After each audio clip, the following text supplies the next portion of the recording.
Lesley Anne Morley joining us from the Red Cross in Saskatoon, and we were going to have her in our studio, but unfortunately some travel has been restricted. But we are super happy to welcome to the show Lesley Anne. Thanks for joining us.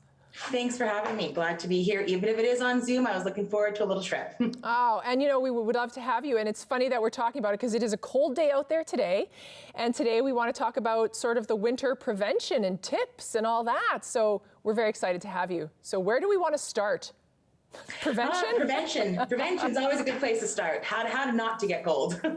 Well, I love that idea. Sweaters, vest, let's go. Yeah, so one of the biggest ways to prevent, things like frostbite, hypothermia, and anything else that may come is to keep exposed areas covered, whether that's toques, mitts, wearing a scarf, keeping your face covered as well. The top of your head is actually one of your major heat loss areas, so putting on a toque does wonders to help prevent that heat loss from your body. As well.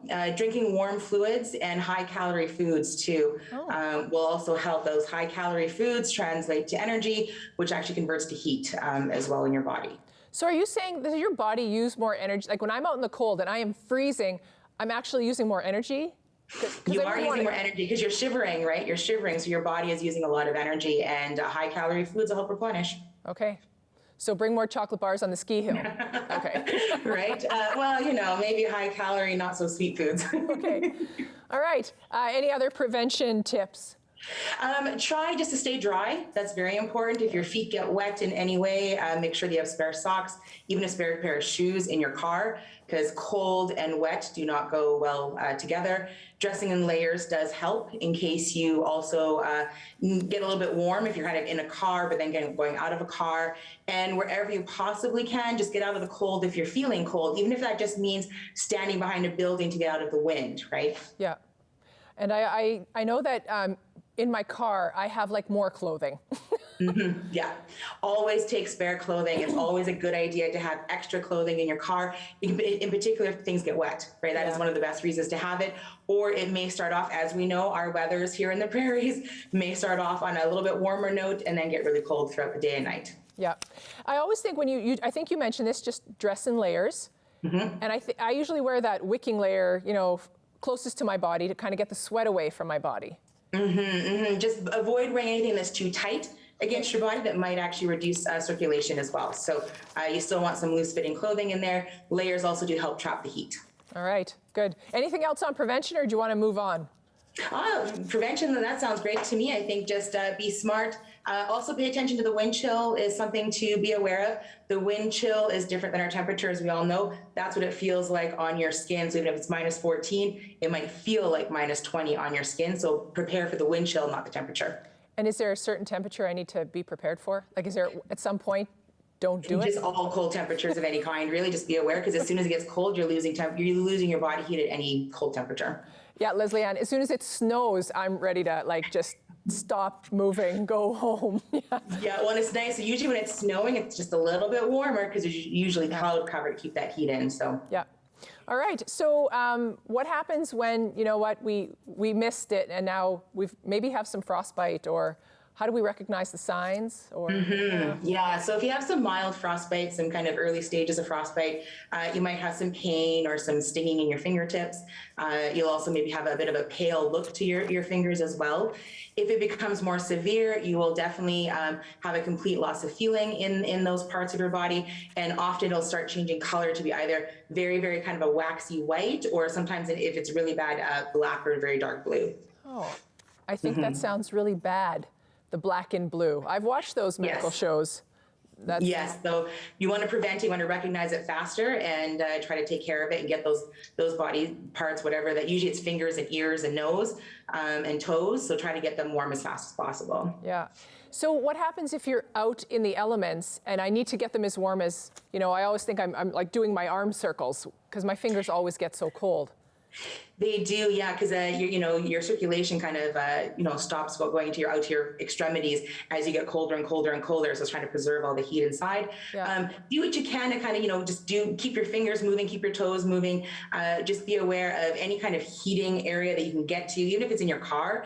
Putting that heat down towards your toes really does make a difference. Yeah, I usually just sit in front of the heater, just blow on me.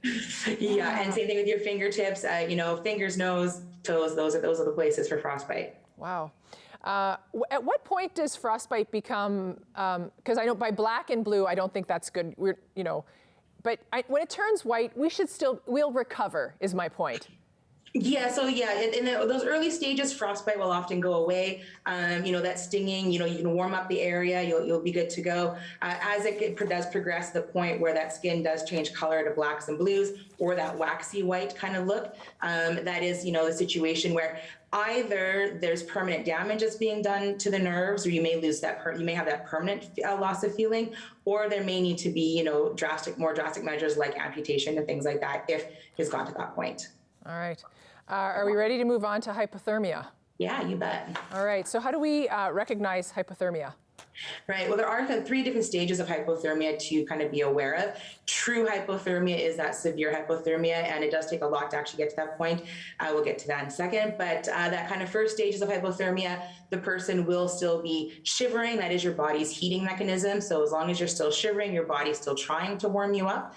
There'll also be some numbness as well that goes along with that, and they'll be feeling cold, right? They'll feel cold. As it progresses into a mild hypothermia, you will have that shivering continuing, that numbness continuing. There will be a lack of coordination. There might be some confusion about what's going on. They still be feeling cold. The telltale signs to watch out for when it moves to that severe stage is they often will stop shivering. Their body's kind of shorted out and can't shiver anymore to keep them warm. They often stop complaining about the fact that they're cold. You will have often a loss of consciousness, still lack of coordination and confusion if they are conscious, and some reduced breathing and such as well. Usually to get to that point, the person's body temperature has to be below 30 degrees. Wow. So we only have a minute left, so I want to go right into how do we help? What if we come across a person? Yeah, so the easiest way to help is to make sure that you are monitoring their breathing at all times. You want to get them out of the cold, obviously. You also want to make sure that you are removing any wet clothing and replacing with dry clothing. Also very, very important to make sure that you don't warm them up too quickly with water that's too hot. You want to warm them up gradually when it comes to this stage, especially if it's a more severe. And if it is that mild or severe, you may want to call 911 as well. All right. Thank you, Lesley Anne, for joining us today. You are a wealth of knowledge. Canadian Red Cross is always an amazing wealth of knowledge on water safety, weather safety, winter safety. So thank you for joining us today and sharing that. Appreciate it. Thank you, and again, thanks for having me. All right. Well, that was Lesley Anne Morley from the Red Cross, and we're talking winter safety. That was amazing. Take care out there. It can be cold. This is Saskatchewan. Well, stay with us because next up, Jolene Watson is here, and we're going to talk about youth and career choices, so stay with us.